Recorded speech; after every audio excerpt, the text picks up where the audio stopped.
டெல்லியிலே பட்டியலின சமுதாய மக்களுக்கு எவ்வளோ போராடி அவர்களுக்கு இடஒதுக்கீடு பெற்று தந்தது. எய்ம்ஸ் அந்த நிறுவனத்தில் டிஸ்கிரிமினேட்டரி. ஒரு நாள் எய்ம்ஸ்ல இருந்து கிட்டத்தட்ட ஒரு 20 பசங்க என் அலுவலகத்துக்கு வெளியில ரோட்ல நின்றுட்டு இருந்தாங்க. என்னடா எங்கேருந்து வந்தீங்கன்னு கேட்டால் எல்லாம் சார் நாங்கள் AIIMS we want to meet you. அப்புறம் மேலே வாங்கன்னு சொல்லி பேசுனேன்.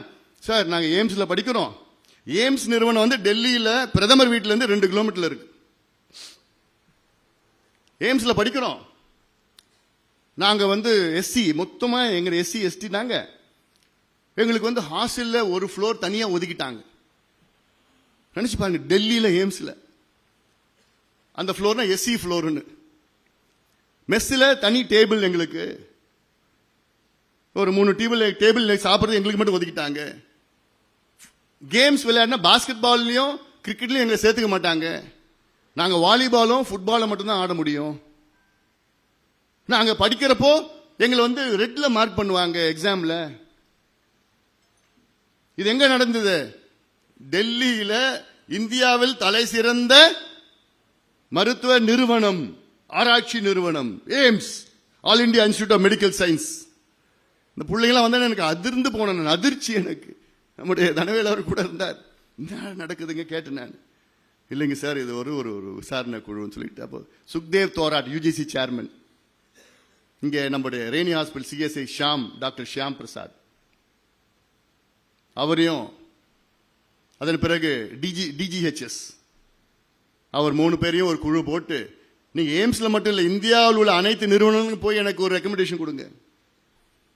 இந்தியாவில் எல்லா நிறுவனத்துக்கும் போனாங்க, எனக்கு ரெக்கமெண்டேஷன் கொடுத்தாங்க. இந்த ரெக்கமெண்டேஷன் வாங்கிட்டு இதை நடைமுறைப்படுத்தியவன் இந்த அன்புமணி ராமதாஸ். சும்மா பேப்பர்ல வச்சிடல, நான் நடைமுறைப்படுத்தினேன். நான் எல்லா நிறுவனத்துக்கும் நடைமுறைப்படுத்தினேன். நான் இப்படியெல்லாம் இங்க தாம்பரத்தில் தேசிய சித்த மையம், நேஷனல் இன்ஸ்டிடியூட் ஆஃப் சித்தா, இதுல பண்டிதர் அயோத்தியா தாஸ் அவர் பேர் வைக்கணும். ஒரு கோரிக்கை, ஆழமான கோரிக்கை, நியாயமான கோரிக்கை. இதுக்கு முன்பு வச்சு பார்த்தார்கள், யாரும் வைக்கல. உடனடியாக இதுவும் மருத்துவர் ஐயா அவர்கள் என்னை வலியுறுத்தி, ஏன்னா நான் அமைச்சராக நேரத்தில் 5 ஆண்டு காலத்தில் எந்த நிறுவனத்திற்கும் ஒரு தனிப்பட்ட பேர் நான் வைக்கல. அது நான் ரொம்ப உறுதியா இருந்தேன், யாரு பேரும் வைக்க கூடாது. ஆனால் ஒண்ணு மட்டும்தான் ஐயா சொன்னார், இல்லை இது வச்சுதான் ஆகணும், அழுத்தம் கொடுத்தார். அதுக்கு பிறகு பண்டிதர் அயோத்தியா தாஸ் மருத்துவமனை என்று அந்த மருத்துவமனைக்கு பெயர் வைத்து, அதற்கு ராம்விலாஸ் பாஸ்வான் மத்திய அமைச்சரை அழைத்து, அதே மேடையில் விடுதலை சிறுத்தை கட்சியின் தலைவர் தொல் திருமாவளவன் அவர்களை அதே மேடையில் அழைத்து, பண்டிதர் அயோத்திதாஸ் அவருடைய குடும்பத்தினர் எல்லாம் அங்கே மேடையில் அழைத்து, பண்டிதர் அயோத்திதாஸ் அவருக்கு சிலையை வடிவமைத்து அவர் பெயரை சூட்டியவன் இந்த அன்புமணி ராமதாஸ். இன்னும் எவ்வளவு செய்தோம்.